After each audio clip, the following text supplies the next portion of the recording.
اعوذ باللہ من الشیطان الرجیم بسم اللہ الرحمن الرحیم حامیم تنزیل الکتاب من اللہ العزیز الحکیم۔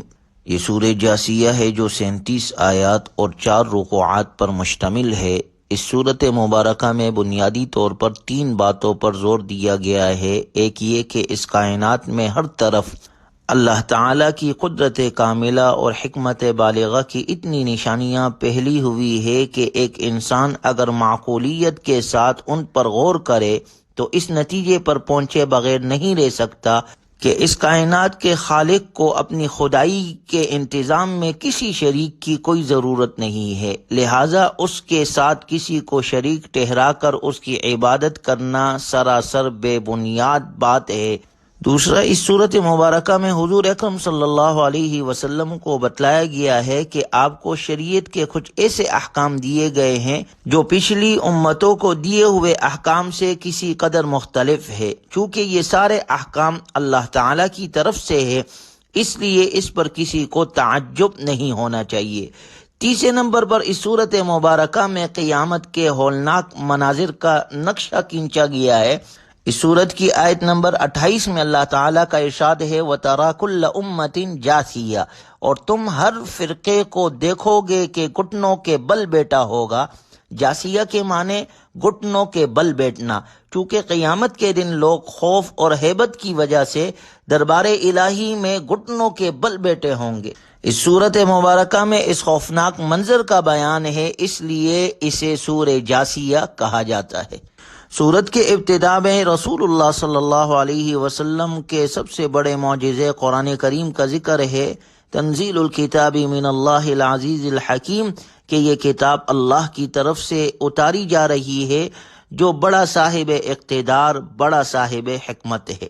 قرآن کریم کی عظمت کا تذکرہ کرنے کے بعد یہ سورت ان تکوینی نشانیوں کو بیان کرتی ہے جن میں سے ہر ایک اللہ کی عظمت و جلال اور قدرت اور وحدانیت کی زندہ گواہ ہے۔ ان فی السماوات والارض لآیات للمؤمنین، حقیقت یہ ہے کہ آسمانوں اور زمین میں ماننے والوں کے لیے بہت سی نشانیاں ہیں۔ وفی خلقکم وما یبث من دابۃ آیات لقوم یوقنون، اور خود تمہاری پیدائش میں اور ان جانوروں میں جو اس نے زمین میں پھیلا رکھے ہیں ان لوگوں کے لیے بڑی نشانیاں ہیں جو یقین کرے۔ واختلاف اللیل والنہار وما انزل اللہ من السماء من رزق فاحیا به الارض بعد موتها، نیز رات اور دن کے آنے جانے اور اللہ تعالیٰ نے آسمان سے رزق کا جو ذریعہ اتارا ہے پھر اس سے زمین کو اس کے مردہ ہو جانے کے بعد نئی زندگی دی ہے۔ وتصریف الریاح آیات لقوم یعقلون، اور ہواؤں کی گردش میں ان لوگوں کے لیے بڑی نشانیاں ہیں جو عقل سے کام لے۔ گویا غور کیا جائے تو ان سب چیزوں میں اللہ کی قدرت کی نشانیاں موجود ہیں جن میں سے ہر ایک اللہ کی عظمت اور جلال اور قدرت اور وحدانیت کی زندہ گواہ ہے۔ اگلی آیات میں اللہ نے ان مجرموں کا ذکر کیا ہے جو آیات الہیہ سننے کے باوجود انکار اور تکبر کی راہ نہیں چھوڑتے اور یوں بن جاتے ہیں گویا انہوں نے کچھ سنا ہی نہیں۔ وَإِذَا عَلِمَ مِنْ آيَاتِنَا شَيْئًا اتَّخَذَهَا هُزُوًا أُولَئِكَ لَهُمْ عَذَابٌ مُّهِينٌ، اور جب ہماری آیتوں میں سے کوئی آیت ایسے شخص کے علم میں آتی ہے تو وہ اس کا مذاق بناتا ہے، ایسے لوگوں کو وہ عذاب ہوگا جو ذلیل کر کے رکھ دے گا۔ من ورائہ جہنم، ان کے آگے جہنم ہے۔ ولا یغنی عنہم ما کسبوا شیئا ولا ما اتخذوا من دون اللہ اولیاء، اور جو کچھ انہوں نے کمایا ہے نہ وہ ان کے کچھ کام آئے گا اور نہ وہ کام آئیں گے جن کو انہوں نے اللہ کے بجائے اپنا رکھوالا بنا رکھا ہے۔ وَلَهُمْ عَذَابٌ عَظِيمٌ، اور ان کے حصے میں ایک زبردست عذاب آئے گا۔ ھذا ھدی، یہ قرآن کریم سراپا ہدایت ہے۔ والذین کفروا بآیات ربہم لہم عذاب من رجز علیم، اور جن لوگوں نے اپنے رب کی آیتوں کا انکار کیا ان کے لیے دردناک عذاب ہے۔ من عمل صالحا فلنفسه ومن اساء فعليها ثم الى ربكم ترجعون، جو شخص بھی نیک کام کرتا ہے وہ اپنے ہی فائدے کے لیے کرتا ہے، اور جو برا کام کرتا ہے وہ اپنا ہی نقصان کرتا ہے، پھر تم سب کو اپنے رب ہی کے پاس واپس لایا جائے گا۔ وَلَقَدْ آتَيْنَا بَنِي إِسْرَائِيلَ الْكِتَابَ وَالْحُكْمَ وَالنُّبُوَّةَ وَرَزَقْنَاهُمْ مِنَ الطَّيِّبَاتِ وَفَضَّلْنَاهُمْ عَلَى الْعَالَمِينَ، اور ہم نے بنی اسرائیل کو کتاب اور حکومت اور نبوت عطا کی تھی، اور انہیں پاکیزہ چیزوں کا رزق دیا تھا، اور انہیں دنیا جہاں کے لوگوں پر فوقیت بخشی تھی۔ وَآتَيْنَاهُمْ بَيِّنَاتٍ مِّنَ الْأَمْرِ، اور انہیں کھلے کھلے احکامات دیے تھے۔ فَمَا اخْتَلَفُوا إِلَّا مِن بَعْدِ مَا جَاءَهُمُ الْعِلْمُ بَغْيًا بَيْنَهُمْ، اس کے بعد ان میں جو اختلاف پیدا ہوا وہ ان کے پاس علم آ جانے کے بعد ہی ہوا، صرف اس لیے کہ ان کو ایک دوسرے سے ضد ہو گئی تھی۔ یعنی بنی اسرائیل کو تورات کا علم دیا گیا تھا، اس کے باوجود انہوں نے ایک دوسرے سے حسد اور ضد کی وجہ سے آپس میں پھوٹ ڈالی اور اختلاف میں پڑ گئے۔ ان ربک یقضی بینہم یوم القیامۃ فیما کانوا فیہ یختلفون، یقیناً تمہارا رب ان کے درمیان قیامت کے دن ان باتوں کا فیصلہ کرے گا جن میں وہ اختلاف کیا کرتے تھے۔ یعنی اللہ تعالیٰ نے بنی اسرائیل کو کتاب، حکومت، نبوت اور پاکیزہ روزی اور اہل جہاں پر فضیلت اور عزت کی صورت میں عطا کی تھی۔ چاہیے تو یہ تھا کہ ان نعمتوں سے سرفراز ہونے کے بعد وہ اطاعت خداوندی کا راستہ اختیار کرتے، لیکن ہوا یہ کہ وہ بتدریج سرکشی اور نافرمانی کی راہ پر چل نکلے۔ ماضی کے یہ واقعات کفار مکہ بلکہ ہر زمانے کے کفار کو سمجھانے کے لیے بیان کیے جاتے ہیں۔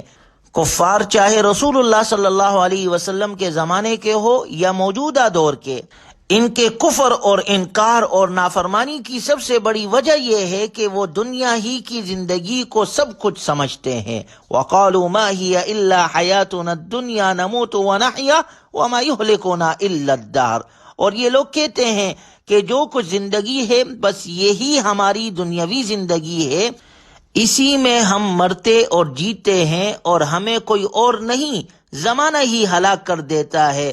اللہ تعالیٰ نے اس کے جواب میں ذکر کیا وَمَا لَهُم بِذَلِكَ مِنْ عِلْمٍ، حالانکہ اس بات کا انہیں کچھ علم بھی نہیں ہے، إِنْهُمْ إِلَّا يَظُنُّونَ، بس وہمی اندازے لگاتے ہیں۔ وَإِذَا تُتْلَى عَلَيْهِمْ آيَاتُنَا بَيِّنَاتٍ مَا كَانَ حُجَّتُهُمْ إِلَّا أَنْ قَالُوا ائْتُوا بِآبَائِنَا إِن كُنتُمْ صَادِقِينَ، اور جب ہماری آیتیں پوری وضاحت کے ساتھ ان کو پڑھ کر سنائی جاتی ہے تو یہ کہنے کے سوا ان کے پاس کوئی دلیل نہیں ہوتی ہے کہ اگر تم سچے ہو تو ہمارے باپ داداؤں کو زندہ کر کے لے آؤ۔ اللہ کا ارشاد مبارک ہے قُلِ اللَّهُ يُحْيِيكُمْ ثُمَّ يُمِيتُكُمْ ثُمَّ يَجْمَعُكُمْ إِلَى يَوْمِ الْقِيَامَةِ لَا رَيْبَ فِيهِ وَلَكِنَّ أَكْثَرَ النَّاسِ لَا يَعْلَمُونَ، کہہ دو کہ اللہ ہی تمہیں زندگی دیتا ہے، پھر وہ تمہیں موت دے گا، پھر تم سب کو قیامت کے دن جمع کرے گا، جس میں کسی قسم کا کوئی شک نہیں ہے، لیکن اکثر لوگ سمجھتے نہیں ہیں۔ یعنی آخرت کے عقیدے کا مطلب یہ ہے کہ اللہ تعالیٰ قیامت کے دن سارے انسانوں کو جمع کرے گا، یہ مطلب نہیں ہے کہ وہ اسی دنیا میں مردوں کو زندہ کرے گا۔ لہذا آخرت کے عقیدے کے مقابلے میں تمہارا یہ مطالبہ کہ ہمارے باپ داداؤں کو زندہ کر کے لاؤ سراسر لغو مطالبہ ہے۔ رہی یہ بات کہ مردوں کو دوبارہ زندہ ہونا بہت مشکل بات ہے، تو جس اللہ نے تمہیں عدم سے وجود عطا کر کے پیدا کیا ہے اس کے لیے کیا مشکل ہے کہ وہ ایک مرتبہ تمہاری روح قبض کر کے دوبارہ پیدا کر دے، جبکہ ساری کائنات کی بادشاہت اسی کے قبضے میں ہے۔ وَلِلَّهِ مُلْكُ السَّمَاوَاتِ وَالْأَرْضِ، اور آسمانوں اور زمین کی سلطنت اللہ ہی کی ہے۔ وَيَوْمَ تَقُومُ السَّاعَةُ يَوْمَئِذٍ يَخْسَرُ الْمُبْطِلُونَ، اور جس دن قیامت آ کھڑی ہوگی اس دن جو لوگ باطل پر ہیں وہ سخت نقصان اٹھائیں گے۔ وَتَرَى كُلَّ أُمَّةٍ جَاثِيَةً، اور تم ہر گروہ کو دیکھو گے کہ وہ گھٹنوں کے بل گرا ہوا ہے۔ یعنی قیامت کے مختلف مراحل میں ایک مرحلہ ایسے بھی آئے گا کہ وہاں کے ہولناک مناظر دیکھ کر لوگ بے ساختہ گھٹنوں کے بل گر جائیں گے یا بیٹھ جائیں گے۔ الْيَوْمَ تُجْزَوْنَ مَا كُنْتُمْ تَعْمَلُونَ، ہر گروہ کو اس کے اعمال نامے کی طرف بلایا جائے گا اور کہا جائے گا کہ آج تمہیں ان اعمال کا بدلہ دیا جائے گا جو تم کیا کرتے تھے۔ چنانچہ جو لوگ ایمان لائے ہیں اور انہوں نے نیک عمل کیے ہیں تو ان کو ان کا رب اپنی رحمت میں داخل کرے گا۔ ذالک هو الفوز المبین، یہی کھلی ہوئی کامیابی ہے۔ اور جنہوں نے کفر کیا، نافرمانی اور تکبر میں زندگی گزاری، وہ جہنم میں ہوں گے۔ اللہ تعالی ہماری حفاظت فرمائے۔ الحمدللہ آج سورہ جاسیہ مکمل ہو گئی۔ اللہ خیر کے ساتھ پورا قرآن مکمل فرمائے اور ہمیں قرآن کریم کی تعلیمات پر عمل کی توفیق عطا فرمائے۔ وآخر دعوانا الحمدللہ رب العالمین۔